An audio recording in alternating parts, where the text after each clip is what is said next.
Magandang hapon, ngayon po ay araw ng Miyerkules, September 27, 2023. Update po muli sa lagay ng panahon.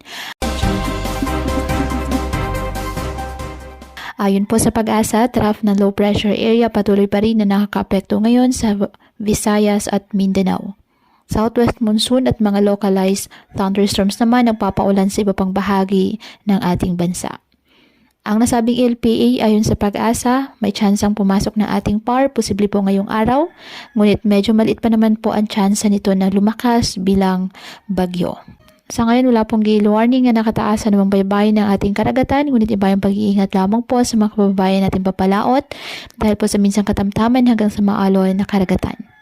Ngayong araw, dahil po sa trough ng nasabing LPA ang Mindanao, Central Visayas at Eastern Visayas, asahan na maulap na halangitan na may kalat-kalat na pag-ulan at thunderstorms. Apektado naman po ng habagat ang Palawan at Occidental Mindoro, kaya asahan din po dyan ang maulap na kalangitan na may mga pag-ulan.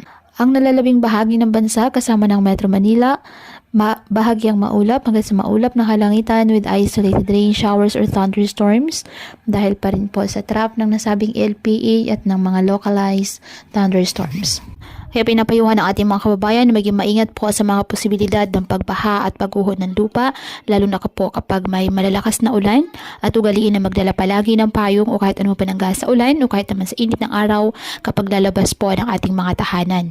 At yan po muna ang update sa lagay ng panahon ngayong araw. Muli patuloy po tayo na mag-ingat at palaging tandaan, God loves you. Stay safe and God bless.